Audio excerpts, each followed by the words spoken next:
Let's take you to Emfuleni now in Gauteng, where residents of that municipality are living a service delivery nightmare. Roads are full of potholes and the stench of sewage in and around their homes has become unbearable.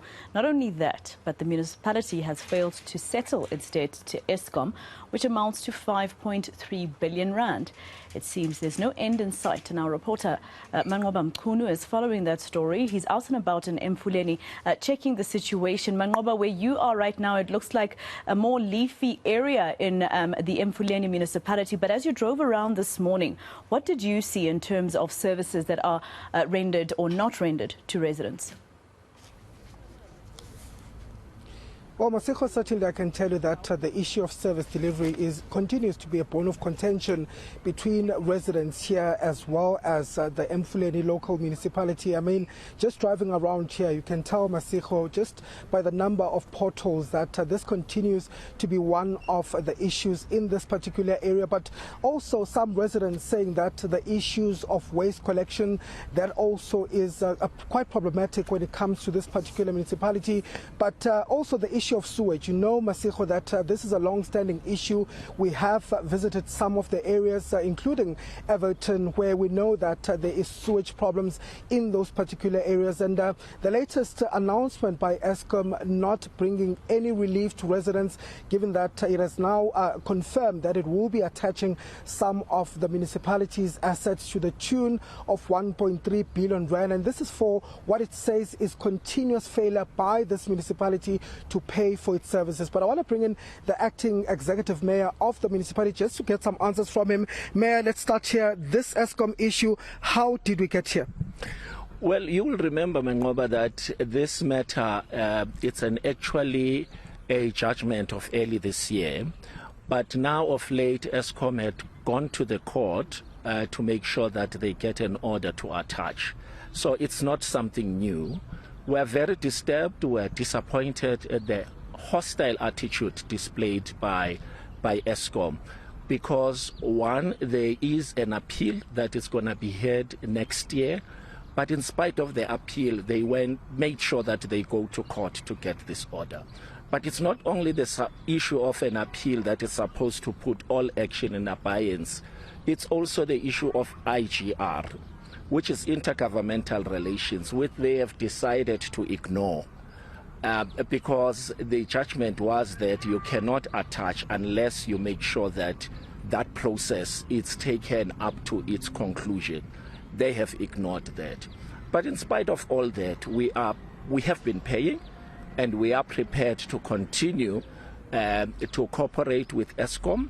There's an issue of interest that it's still a bone of contention. We are owing just over 500 million in interest, and we are saying to Eskom, this is too much. That needs to be revised. But I'm saying, in spite of those processes that are still in process, Eskom just decided to go to court, having got a favorable judgment in March, April, but still they went on to get an order now to attach. So you see that this is just nothing but hostility that we don't understand where it comes from. But Eskom is saying that you have not paid for those services, you have not paid for your accounts, and this is the reason why they've taken this step. Well, but they have also said that we have 90% revenue collection, which is not true. Our revenue collection is at about 78%. So I'm saying there is unfortunately misrepresentation of truth here, but I can assure you that we have been paying, and I can also assure you that we will continue to cooperate with Eskom in spite of the attitude that is displayed against this municipality. The issues of service delivery are long-standing issues in this municipality. Just driving around here, we saw quite a number of potholes. Even here, just on these streets here, outside the municipality's building, we know there's sewage issues, we know there's waste collection issues. Are you not failing residents as a municipality? I think residents understand that we are a new administration. We have inherited a collapsed municipality that was under administration by the province. We are working very hard. We have started talking to large power users in this area.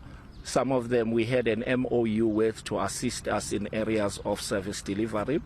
We are having an emergency a program for service delivery to be able to stop the bleeding so that people can breathe and breathe a fresh air. So what we are saying is that we are hard at work. We have clustered the wards around here to make sure that we bring an integrated, multidisciplinary teams to deal with issues of service delivery together all at once. But it's been a year since you've been in administration, but nothing has changed. Residents are saying that nothing is changing here. Well, you must remember also, Manqoba, that local government is highly regulated. There were elections on the 1st of November. We appointed middle December. But also the first 5 months, it's about compliance. It's about budget, these documents, these policies. We don't have budget of our own, IDP of our own. We literally started working, in fairness, from the 1st of June. That's where budget belongs to us and the IDP, and we must be judged from that point on. And also, local government is partnership with the communities and residents. Unless we get support, unless we get payments of rates by the communities, we won't be able to give the quality service delivery that we want to give to the residents. What's your promise then to residents who continue to bear the brunt of the issues here at the municipalities, the issues of failure of the administration, issues of financial collapse? What would you say to those residents to assure them that you are doing something? Number one, we have the most stable coalition government. You don't see Emfuleni, all the shenanigans you see in Ekurhuleni, Tshwane and Joburg. We have worked very hard, first of all, to make sure that we have a stable government so that we are able to give services to the people.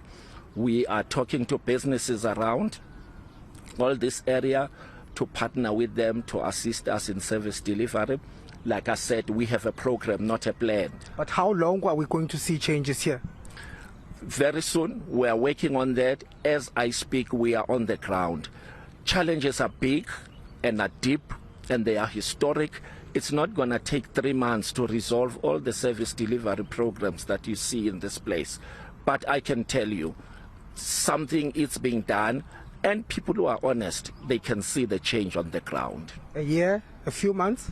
No, it's an ongoing program. We are working on it on a daily basis. Thank you for speaking to us. Well, that was the acting executive mayor of Emfuleni Municipality. As you can hear, they're saying that they're dealing with some of these issues. It's not easy, but they're saying that they're trying by all level best to sort some of these service delivery issues. As far as Eskom is concerned, we do know that the power utility will be meeting with its lawyers this afternoon to discuss a way forward. Of course, the municipality also saying that they are going to be meeting with the premier of the province. We understand that meeting will take place tomorrow to try and iron out some of these issues.